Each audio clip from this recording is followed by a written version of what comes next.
I am your host, Nicole Will, and we thank you for joining us as we navigate the world with your aging loved one.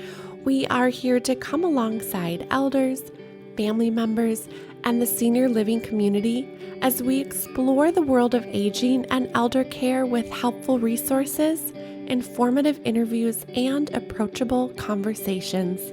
We get to do this together, so join us on our journey, and this is the willGather podcast. Hi everyone, we couldn't be more excited to introduce to you Matthew John Zuraw. He is the Alzheimer's fighter, a volunteer for the Alzheimer's Association. He is the chair for those fundraising efforts in Southern California, and most importantly, he is the founder of Better Brains, Inc., the creators of RememBar. Matthew, thank you for coming on the podcast today. Welcome. Yeah, thank you, Nicole. I'm very excited to be here and really appreciate all you are doing with your podcast and all the resources that you have. So thank you for having me. Thank you so much. I love how people get connected to their passion and what they're doing. We all have that story that brings us into where we are today. And so can you tell us a little bit about not only what Better Brains Inc. is, but how you decided to create RememBar and your story? Yeah, absolutely. Happy to share that. I think like you, my grandmother was an influential person in my life. And growing up, she always had my back. Unfortunately, I was not the most well-behaved kid, which my mother says will come back to haunt me one day if I have kids in the future. I love it. But she was a very special person for me growing up, and she passed away with dementia about 20 years ago. But I grew up in a family where we sat around the dinner table almost every night to have dinner. When my dad would take time off of work, our vacations were traveling to go see family. And I have 3 siblings, and from top to bottom, we're within 5 years of each other. So really grew up knowing that family was an important part. And seeing my grandmother pass away 20 years ago with Alzheimer's was really devastating for me. I was a senior in high school at the time. So in 2018, my father was diagnosed with Alzheimer's, and really took the wind out of my sails. I knew what was going to happen because of my experience with my grandmother. And so that really changed my life in a lot of different ways. And my mother helped me come up with this idea, and we'll get into those details later. But she was the one who helped me really be inspired to try and do something like this. And it's really the lessons that my dad taught me in my childhood about optimism and helping others that really made me want to make this something that I do every single day. Well, we're really glad you're here, and we know, it is a tough story, and we do have that in common where the people in our lives impact us in a way that makes us want to explore our love of helping other people and really give back. So thank you for being here and for sharing that with us. Yeah, you're welcome. So you talked about your father being diagnosed with Alzheimer's. How did that diagnosis affect your family? What was that like for you guys? It wasn't easy, and trying to keep hope that life can still be good and stay optimistic has definitely been challenging at times. And with my grandmother passing away with the disease, my mother became a caregiver for the second time in the last 20 years. And so she not only was going through a lot and is going through a lot, but also her role in terms of her relationship with my dad really had to change in terms of her taking care of the finances and her taking care of the day-to-day things that needed to get done. She's made some really tough decisions that have really been for the long term and for his benefit. She gave up the house that they grew up in, or that we grew up in, my brothers and my sister and I, to be in a continuing care community where my dad can get taken care of over time. And that's been a very tough transition. But she's a nurse. She's a registered nurse. And so she's got this warm, caring, giving heart that she really does a lot to take care of my dad. And I think with the coronavirus, it's been even harder, and folks with dementia have been impacted a little bit more because number one, as a caregiver, it's a little isolating taking care of somebody with Alzheimer's, but then secondarily, to not have those social outlets for the Alzheimer's patient and as a caregiver has been really challenging. So a lot of what I'm doing is really to try and help my mom and my dad work through this situation. And my sister and I have always been close. We're less than 2 years apart in age. We did everything together growing up, and both of us have decided that we want to get more involved. And so we both volunteer for the Alzheimer's Association. We're both chairs for fundraising efforts with our respective chapter. And we're always brainstorming and thinking of ways that we can help spread awareness and help connect people, kind of like you do as well, right? Oh, I met this person and they might be a good resource for you. And that's been a really special experience with my sister as well, is that she and I get to do this together in kind of a unique way where I think we're the only brother-sister duo at the Alzheimer's Association leading chapters for fundraising. So there's definitely a lot of good that has come out of this. It's brought us together, but it's definitely been a challenging kind of change of life for my family.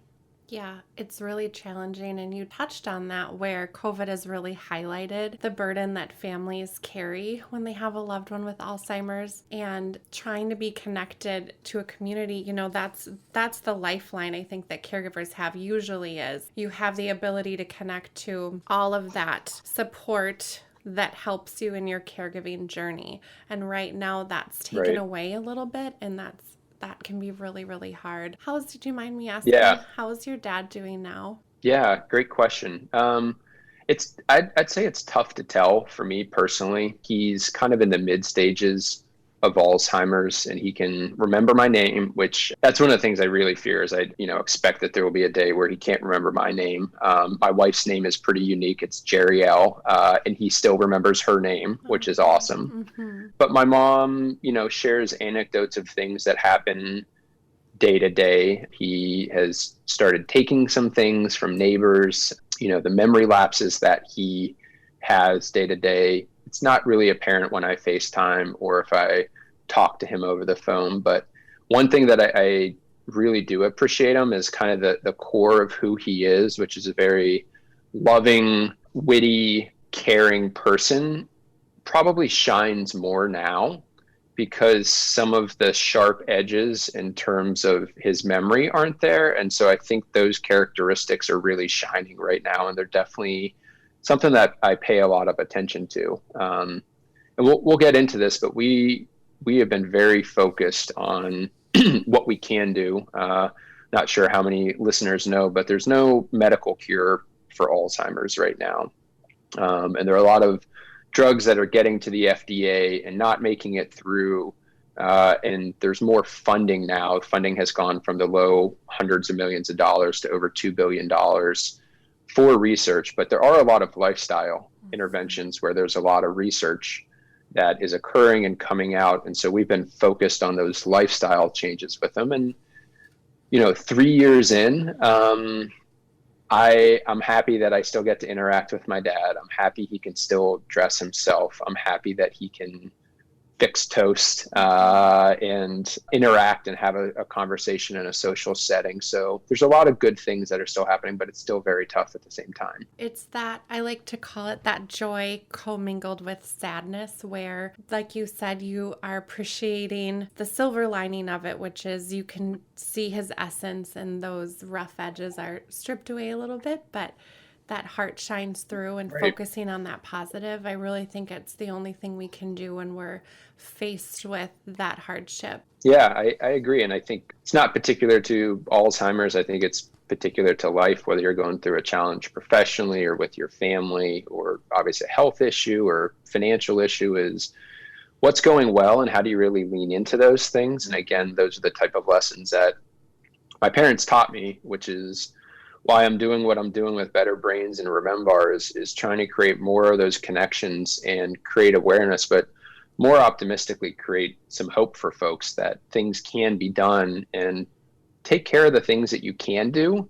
And, the rest is life. Life will continue and life will go on. But if you do what you can, you got to have confidence and faith that things will turn out in a positive way. That's so true. So, if we're speaking of things we can control, like you mentioned, out of all of those other interventions, I am involved in various caregiver groups and in conversation with caregivers.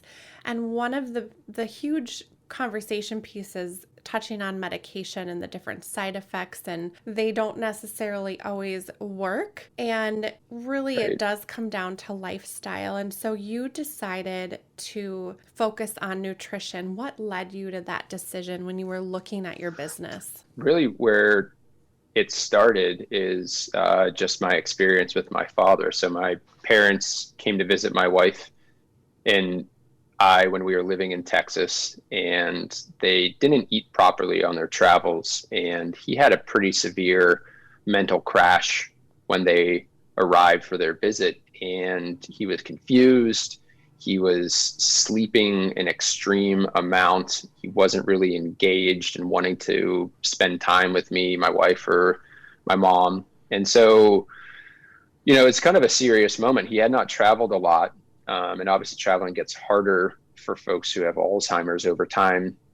And so we really just like had to dig in. He was in this like severe mental crash, and we started with music therapy. We spent time walking and getting outside. And one of the things we did that weekend, we started researching what food is good for his brain that they could travel back home with. And we couldn't find really anything, even at stores like Whole Foods, which should have whole food that is easy to transport. And Right. so we noticed this pretty big gap in the market. And so we came up with a recipe based off of some Harvard medical studies and other studies on what's good for the brain. And we came up with what were the original RememBars, then called Brain Bars, that weekend. And we made them and we tried them. And I sent my parents back on their travels with a few dozen of those in their bag. And so really I was really literally trying to create something that would help my parents on their travels so that when they got back home, they didn't have the same issues as when they came. And that was really just, something I was doing for my dad. And when I'd see my mom, would make him again. And it became this thing that we were doing. And as a volunteer for the Alzheimer's Association, there are a lot of great companies out there that are very mission focused, and that they take a portion of their proceeds to donate to nonprofits. And so after my first fundraising season, I thought to myself that, I've got this idea. I do it for my dad. There's a hole in the market. I'm really trying to raise money for nonprofits to help the research that can be done for Alzheimer's. And so a little over a year ago, I was like, you know what, I think I can make these not just for my father, but for everybody. And that's kind of how we got into nutrition. It's just this whole, it's a little bit easier to get out and walk. There are a lot of resources, like you were mentioning to me earlier, in terms of brain activities. There's a lot of stuff out there for sleep, but there literally wasn't a product that I felt confident in giving to my dad for a snack that he could carry with him or have easily available if my mom wasn't able to cook something for him. So it was really just based out of my experience. But nutrition can have a very big impact to brain function. I view it as fueling up your car with the right type of gasoline. If you're driving an unleaded vehicle and you put diesel in it, what's going to happen? Not going to run. Probably not going to turn out well, right? You're going to get yelled at for ruining the vehicle. And so really thinking about what you're doing to put into the vehicle, into your brain, really matters. An interesting fact is that the brain is the organ that uses the most calories. It uses almost 20% of the calories on a daily basis to function. And so when you eat, you're eating for your brain. And that's really the view that I look at the world with, in terms of what I eat each day. And also, how can I make things easier for folks like my father, and also for somebody like my mom, who's a caregiver who has a lot going on. Even though it's like one snack a day, knowing that he's getting something good for his brain, there's a lot of peace of mind in that. And so that's kind of where we started and why we started down the nutrition path. There's a ton of peace of mind. What drew me also to your organization was, I love that you give back, because I think people are Thank really you. encouraged by companies that have that purpose focus to be able to support those organizations that mean a lot to them. And for you guys, it really is that Alzheimer's care, support, and research. We value that so much. And I think people can feel really good when they're purchasing a product that there's a bigger difference that it's making. Side note, and we'll talk about all the ways that food can improve brain health, but our listeners cannot see this, but I've got a box of my own Yeah. RememBar bars that I Yay. purchased that I wanted Thank to you. Thank you. support and taste. And I have to tell you, I am a proponent of nutrition. So I've had a lot of different nutrition bars, and these are probably one of my favorites. They taste really good. There is not a bad Great. aftertaste. They have a really good texture. They're not too hard. One of the things I've noticed in the caregiver groups that I'm involved in is that people are having a really hard time deciding on what to give their loved one that's easy, that they can, especially, with the Alzheimer's disease process, they spend time walking around quite a bit. And so getting things in their hands also that they could take with them on their walk, as they're possibly Right. not sitting for a meal, but it's easy to hold and the texture is really great. It's not too hard. It's easy to chew. All of those things. Right.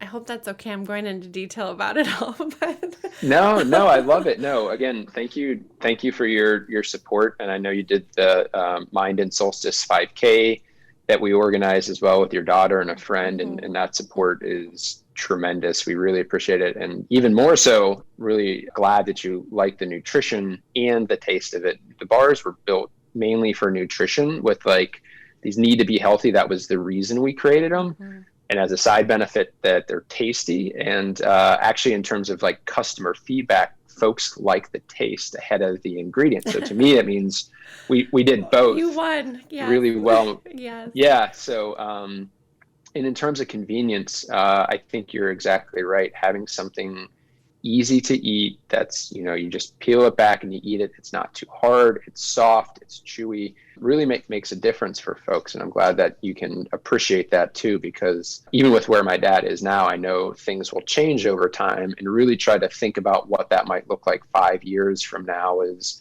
maybe he's not able to feed himself. And obviously a lot of Alzheimer's patients can't feed themselves. And I'm talking with a number of senior care facilities about trying to get a little bit further down the disease path of, well, what does it look like when somebody's in the later stages of Alzheimer's, and what can they eat? And are there opportunities for Better Brains to create products for those situations, as opposed to a pudding pack or ice cream? What could be something good that's easy to eat for somebody at that stage as well? So we're thinking about those things, but started at this stage, given where my dad is right now. I agree with that. And I love that you're thinking about that down the line, because it's also taking into consideration when we present food to our loved ones that there's dignity intact. Does that make sense? So that Right. while, Yeah. like you said, when you're thinking of different products, rather than it being a pudding pack or the things that we go to that are clearly identified for a population that has a hard time eating, taking into account that here's a product that's available for a younger generation, an older generation, the caregiver, and it's presented in a way that is adult appropriate, if that makes sense. Right. Yeah, Yeah. no, I think there's definitely, and you probably see this more than I do with all the work that you're involved in, is there's definitely stigmas around some of this, right? And what popped into my head is an adult having to transition to wearing diapers. That's another kind of stage of Right. it just feels rough. And the branding around that and the experience with that really needs to be taken carefully, because that's a pretty big change. And same way with eating, it's something that you do for decades and decades, and you don't really think about that. And when you can't do it, it's a little embarrassing. And so how do we kind of take that stigma away and help people out? And I think RememBar is a start of that, but I definitely think there's more room down the line to lean into that more and make it easier for folks to make that type of transition too. I agree with that. So we talked about how good the bar tastes, but also Yeah. how full of nutrition that it is. And for people that haven't experienced it before, could you lay out what is in your bar that is nutritious? And then we'll get into how those foods improve brain health. Yeah, absolutely. So our mascot is an elephant with glasses. So I'll start with that. And some of our taglines are that it only includes things that are relevant, not irrelevant. So what we mean by that is that the ingredients have all been sourced to show that they can have positive impact on the brain for each of the ingredients. And it's mainly made up of nuts, fruit and berries, protein, fiber, whole grains, seeds. And so each of those have been sourced specifically, reviewed with dietitians. And really, we used the Mind Diet, which has come out just a little over 5 years ago, which probably has the most scientific research around it in terms of eating nuts, eating whole foods, eating grains, eating berries. And then there's a lot of research coming out about how taking care of your gut really can impact your brain function. And kind of the logic behind it is that you're eating a bunch of food and your body can't absorb that food and the nutrition from that food, your brain is not going to have the energy that it needs. So that's where something like the fiber comes in. And so it's a balanced nutrition panel that includes basically an even level of nutrition between protein, fats, and net carbs. And for Alzheimer's patients, there's a lot of research showing that a low carb diet can be very beneficial to brain function. And so this kind of meets the demands of that diet. And then again, we spent time on each ingredient, making sure that it had some positive connection and that we had a dietitian look at it overall to approve it too. What I appreciate is it's backed by that scientific and dietitian research, because it Right. gives that product the validity of it, and people can trust that what they're consuming is a healthy choice for their body. That's very true. Yeah, maybe let me add as well. I didn't really get into what it doesn't have. Mm-hmm. And that was one of the things that I really found hard when I was trying to find that snack for my parents to travel back home with when they came to visit in Texas. So it doesn't have artificial sweeteners, does have sweeteners from the fruit that's included, as well as organic clover honey as well. It doesn't have any artificial preservatives in it as well. And then an interesting thing that I don't know if you've noticed this, Nicole, but I notice it now, especially having gone through this process, is a lot of food contains what's called natural flavors. And I'm going to use air quotes, Yeah. which people can't see, but my research on natural flavors is it's a hodgepodge at best of ingredients. And what concerned me the most about including them is when I was working with my manufacturer, they could not tell me what was going to be included. So they said, they're natural flavors, natural flavor X or natural flavor Y, but we can't tell you what's in it. And I was like, I'm not That's kind of interested scary. in No. Yeah. putting something in. Yeah. And so it scared me to say, I don't want to put something in my body that I don't know what it is. And so I just encourage people to look at labels, because the food industry has really changed a lot in the last 50 plus years. And eating good foods like a RememBar really kind of get back to some of the basic, simple things. Again, there's nothing fancy about it. It's organic food. It includes those key ingredients that I mentioned earlier. And it's not junk. That was really what we're trying to do, is not include junk and make it something wholesome and organic that can really be a good snack for somebody. It's that quote by, if you're familiar with Michael Pollan, eat real food, not too much, mostly fruits and vegetables, right? Yeah, Focus yep, on that. it's exactly right. Yeah. I'm reading his book, The Omnivore's Dilemma, right now. Oh, awesome. He's got some good So stuff. yeah, I mean, I'm trying to do as much research as I can on the food industry, as well as what has happened to the American diets, and kind of how we've gotten to this stage, and really trying to pick up on a trend that probably started about 20 years ago, but specifically for brain health, the trend is not that strong yet. It's starting to grow. And I really want to be a part of that, train back to better eating that can really help people perform better each day. Right. And focusing on how it really does impact our brain health. What is some other research supporting that you've found? And what are your thoughts around, you've touched on this a little bit, but how food can really improve our brain health? Yeah, so there's a lot of, I would say, growing research and growing publications that are coming out right now about food. And another interesting fact to highlight is that neurotransmitters are created from one source only, the food that we eat. So if you don't have the right food, you're not going to have the right neurotransmitters, which again, if you think about your body and take yourself out and think, okay, I got to take care of my brain, which is to me one of the things that we as humans separate ourselves from other animals. You got to take care of your brain. And so there's a number of books. One of my favorites is Brain Food by Dr. Lisa Mosconi. Great book, very scientific, not necessarily a light read, but a lot of great information. A little bit of a lighter read is Genius Food by a gentleman named Max Garvey, I think is how you pronounce his last name. He's got a podcast. He also does a great job on social media, and he is always sharing tips and tricks on how to eat well. And then specifically for Alzheimer's, Dr. Richard Isaacson out of Cornell has a book called The Alzheimer's Prevention and Treatment Diet. And so I've worked my way through all of those. There's a new book out that just came out this month called Keeping Sharp. And let me think who that one is by. I just sent it to my mom. Dr. Sanjay Gupta, I think, is who it's by. Okay.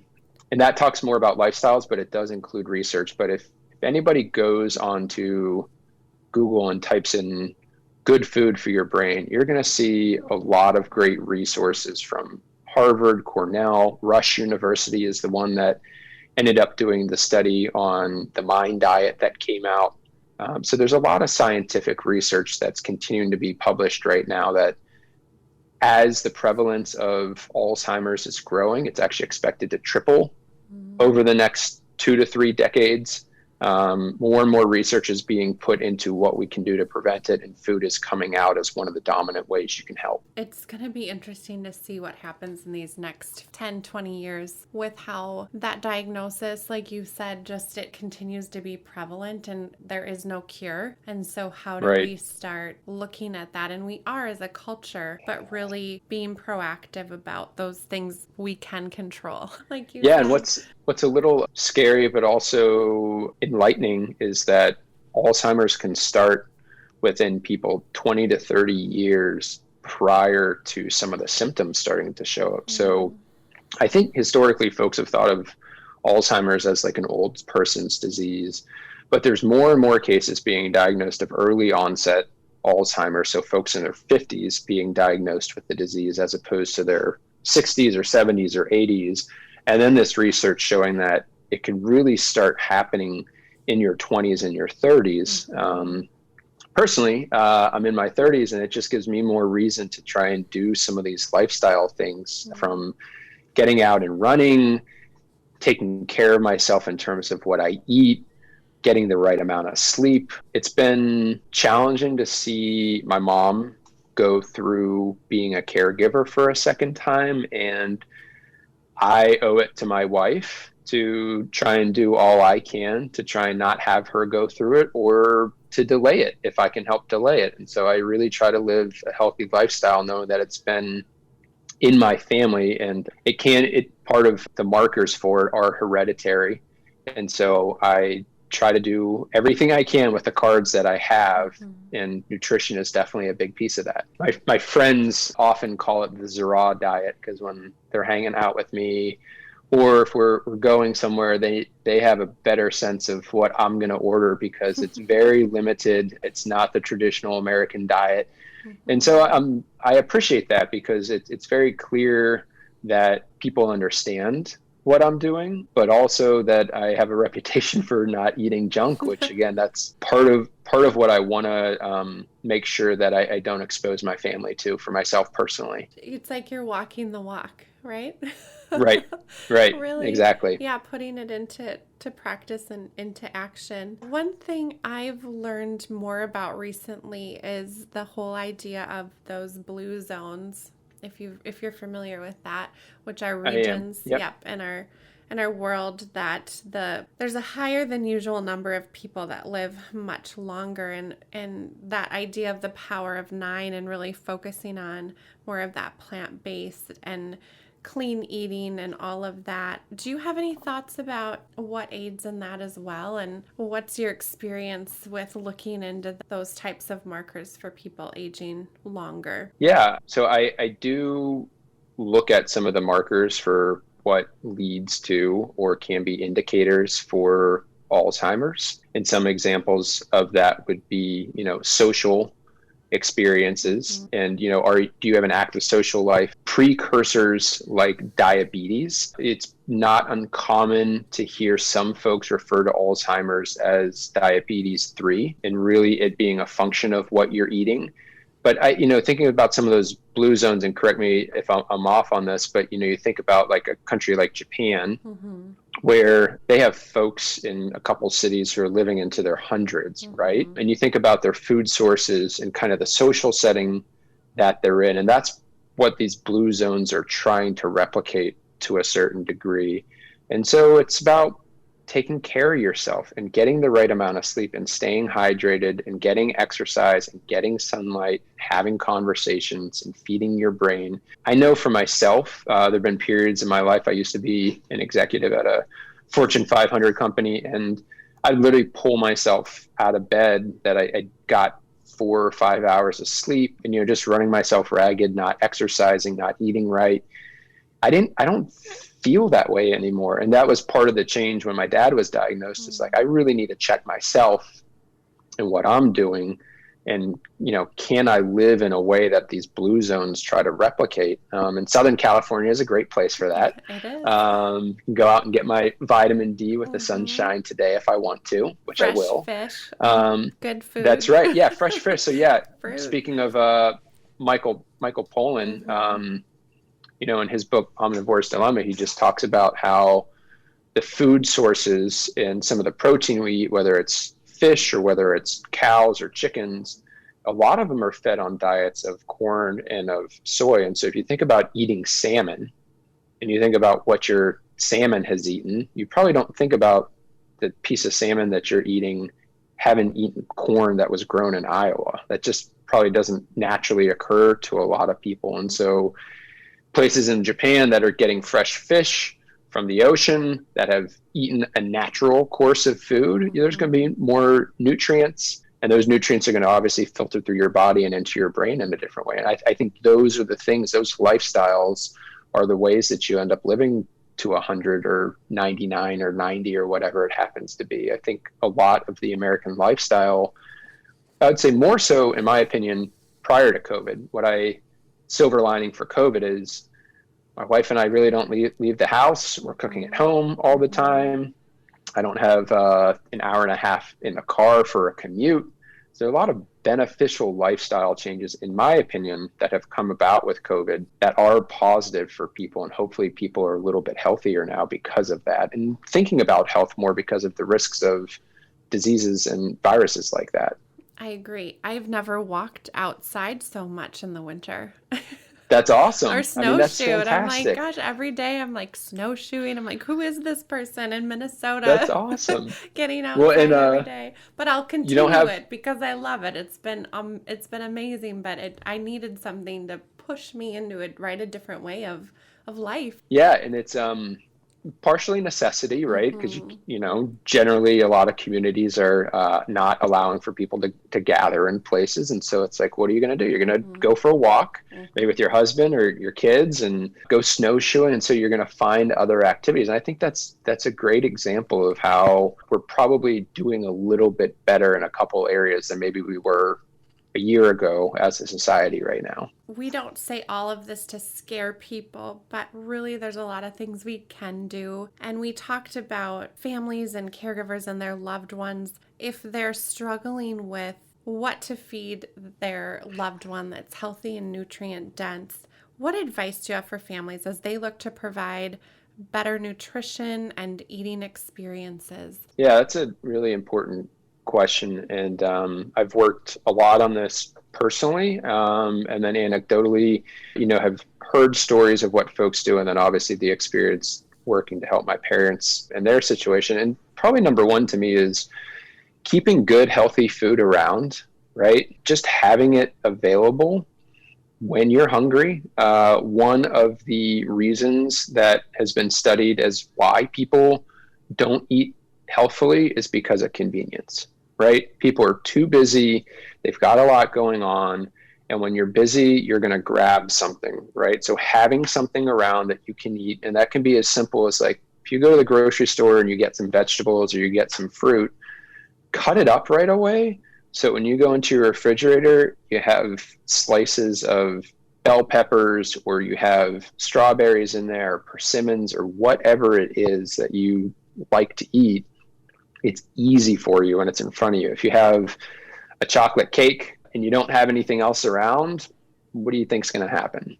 You're going to grab the chocolate cake because it's tempting and it probably tastes really good, and you're going to satisfy an urge, and that's going to be great for about 10 minutes, and then you're not going to feel very good for the next few hours, right? Mm-hmm. And so I think it's about setting yourself up by having the right things around you and surrounding yourself with good, healthy food.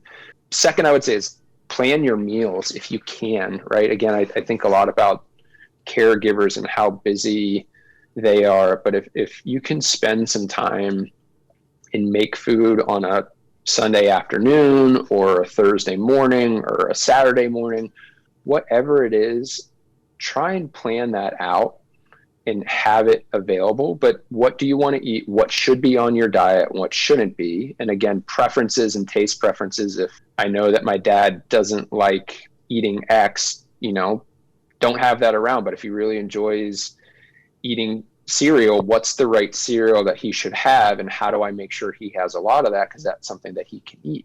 And so plan those meals to the best of your ability, know what those likes and dislikes are for your loved one, and lean into those as much as you can. And then my other advice is, and you may have seen this email come out a couple weeks ago from Better Brains, is just do one thing at a time. If you're starting at 0.9 and you're trying to get to 0.10, what does that include? Does that include, all right, when I go to the grocery store, I'm going to buy lettuce and I'm going to prepare a salad and I'm going to eat the salad until the salad's gone? I think that's a great start. Mm-hmm. And I think a lot of times, figuratively, we bite off more than we can chew.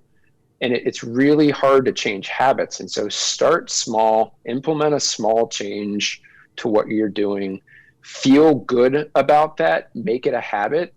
And then once you feel like, hey, I'm eating salads more often because leafy green vegetables are great for brain health and good for the body, add something else on, but don't overdo it, because I find for myself, I try to overdo it a lot and it just doesn't work, right? So take it piece by piece and try and do small things and enjoy the victories along the way too. Yes, it can be overwhelming when we think of changing our whole way of maybe how we've done things, but that's such good advice. Starting small, not being hard on ourselves, making those little easy changes, and before you know it, it'll lead up to a really big life change that can impact our well-being for the long terms. Right. Yeah, absolutely. Yeah, and take pride in making small strides along the way. But obviously eating does become more challenging, especially in caregiving situations and for seniors. And so, have personal conversations, figure out what people like, and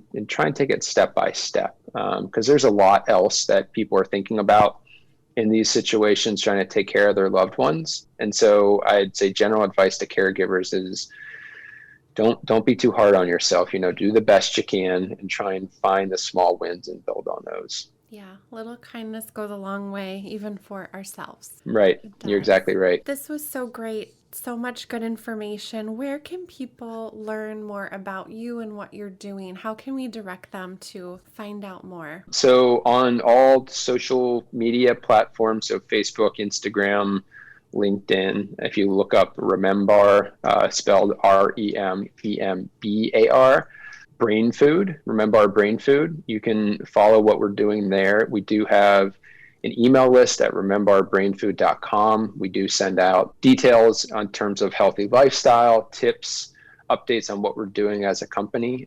That's probably one of the better places is that email list, but also on social media as well. I'd probably be remiss if I didn't mention that a great resource for anybody who knows somebody going through Alzheimer's or is caregiving or has a loved one is the Alzheimer's Association. Okay. And they do have a 24/7 care line available as well. And so that's staffed with master level clinicians. And so, if you're having a tough day, or if you need some resources, or you're going through one of these kind of pivots or big changes, like you're moving out of your house, or your spouse now needs to wear diapers, like we mentioned, those aren't easy things to go through. And these are folks who are specialists in understanding what resources there are in your area, as well as somebody to talk to. And so I meet people often who don't know about the Alzheimer's Association, and a lot of folks have never used the care line. And it's just a tremendous resource for folks to really dig into. And so I just put that out there too. Obviously, I do a lot of fundraising for the Alzheimer's Association, and that particular service, I think, is just very important for people to take advantage of. And we'll include all of your information also in our episode description for people to find. Matthew, John. Wonderful. Thank you so much. It's so good to hear your story and what brings you to create this great product and really to see the bigger vision that's going to be coming out. So I'm excited to see what you guys do in the future. That's for sure. Thank you. And your support means a lot. Again, participating in the 5K and enjoying your RememBars, and also what you're doing to create resources and have meaningful conversations for folks is really important. So thank you for what you're doing. Thank you. Thank you for listening today. If you enjoyed our episode, please subscribe and give us 5 stars. In all honesty, we'd love to hear from you. Thank you so much for listening to our episode.